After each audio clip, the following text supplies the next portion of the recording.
네, 12구 이태원 참사가 내일 2주기를 맞습니다. 억울하게 죽어간 희생자들의 명복을 빌고 또 애통함을 참을 수 없을 유가족 여러분께 깊은 위로의 말씀을 드립니다. 지난달에 이태원 참사 특조위가 어렵게 가동을 시작했습니다. 우리 민주당은 특조위에 필요한 인력과 예산이 충분히 지원되도록 적극 노력하겠습니다.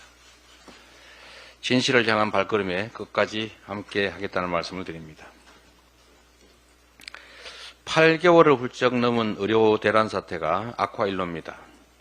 일부 의사단체들이 참여하기로 한 여야 의정협의체 출범도 난항입니다. 응급실 뺑뺑이에 이어서 중환자실 뺑뺑이가 시작되고 곧 얼마 안 있어 의료 시스템의 전면적 붕괴가 예상됩니다. 이런 심각한 상황에서 어떤 의제는 말할 수 없다.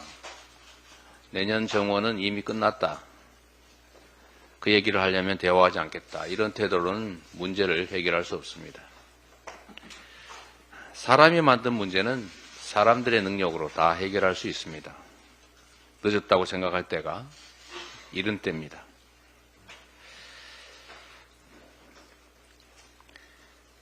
국정감사가 막바지에 접어들었습니다. 국감을 통해서 윤석열 정권이 얼마나 무대책, 무책임, 무능한지 증명되고 있습니다. 특히 국정을 둘러싸고 주술사니 영적 대화 같은 말들이 흘러나오고 있습니다. 세계 경제 강국 대한민국이 전쟁을 할지 말지를 결정할 때 주술사가 닭 목을 베고 닭피의 맛을 보면서 전쟁 여부를 결정하는 그런 나라입니까? 하늘에 떠가는 구름을 보고 새벽에 별빛을 가늠해서 이 나라 운명을 결정하는 그런 나라가 됐습니까? 이게 얼마나 위험한 일입니까? 수천만 국민들의 목숨을 건 이 나라의 운명을 건 이런 전쟁놀이 결코 있어서는 안 됩니다. 그런데 주술, 영적 대화 이런 거 하다 보면 그런 일이 벌어질 수 있습니다. 참으로 심각하고 걱정되는 상황입니다. 민심이 떠난 권력은 사상 누각에 불과하다는 것을 윤석열 정권은 깨달아야 합니다. 문제를 해결하기 위한 결단을 요청합니다. 여야의 민생 공통공약 추진협의체가 오늘 출범합니다. 총선 당시의 공통공약은 물론이고 민생 고통을 덜기 위한 법안들도 논의될 것입니다. 민생을 위한 과감한 재정 대책도 협의되기를 기대합니다. 민생협의체 발족을 기점으로 여야 지도부가 국민과 국가를 위해서 힘을 모아가기를 기대합니다.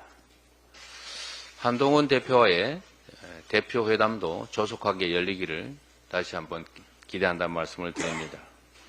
필요하다면 여야 대표들의 정례화, 대화 정례화도 검토해 봐야겠습니다.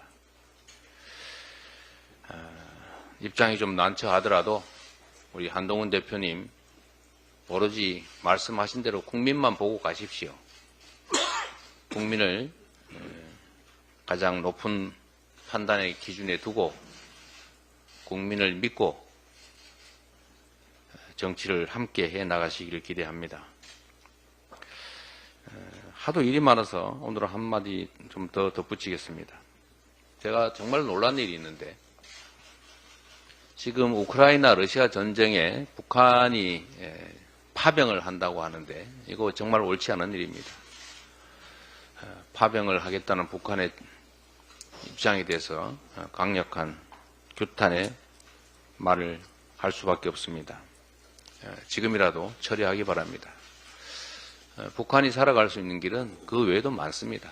이런 남의 나라 전쟁에 인민들을 전쟁의 구렁텅이로 몰아넣지 않고도 얼마든지 문제를 해결하고 함께 살아갈 길이 있다는 말씀을 명심하기를 바랍니다.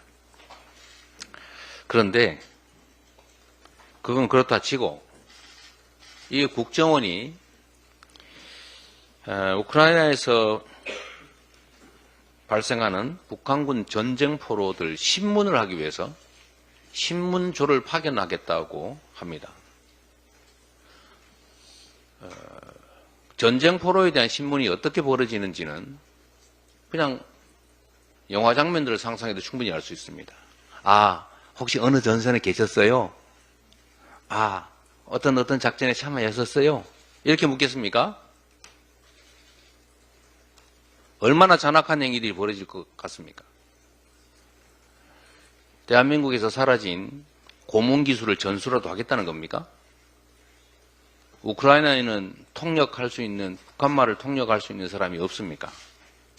왜 대한민국 정부의 공식 기관이 남의 나라 전쟁포로 신문에 참여하겠다는 겁니까? 이거 제정신입니까? 고문 기술 전 세계에 전수라도 하겠다는 겁니까? 그런 오해를 꼭 받고 싶습니까? 그리고 북한 포로가 된 북한 장병들을 대한민국 국정원 직원들이 신문을 하다 무슨 문제라도 생길 경우에 그 파장을 대체 어떻게 감당할 겁니까? 이게 전쟁놀이입니까? 그런 의미에서 생길 그 엄청난 예상되는 문제들을 전혀 고려하지 않는 것입니까?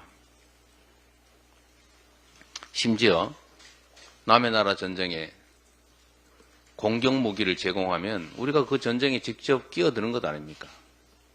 더군다나 국회 동의를 받아야 되는 장병 파병 문제도 지금 참관단의 이름으로 슬쩍 보낼 생각인 것 같은데 이거 결코 해서는 안 될 일입니다. 법에도 어긋나고 상식적으로 있을 수 없는 일입니다. 혹여 일각에서 얘기하는 것처럼 이 우크라이나 러시아 전쟁에 북한이 파병하는 것을 기화로 혹시 한반도에 전쟁을 획책하려는 거 아니냐는 그런 의심들이 생겨나고 있는데 지금 하는 행동들을 보면 전혀 근거 없는 억측으로 보여지지가 않습니다. 전쟁을 획책할 것이 아니라 민생과 경제를 챙겨야 합니다. 안 그래도 불안한데 국민들에게 왜 전쟁의 불안까지 조성하는 것입니까? 정권이 어려우면 야당과 대화하고 국민들에게 신뢰받을, 국민들에게 지지받을 일들을 하면 됩니다. 하다못해 나쁜 짓만 안 해도 엄청나게 지지받습니다. 지금 문제된 일들을 좀 시정하고 더 이상 나쁜 짓 안 하고 앞으로 더 잘할 일들을 야당과 국민과 협의하면 지지율 올라가고 이런 이상한 작전 안 써도 됩니다. 국민이 맡긴 권력으로 국민에게 고통과 희생을 강요하면 그 책임을 반드시 국민과 역사가 물을 것입니다.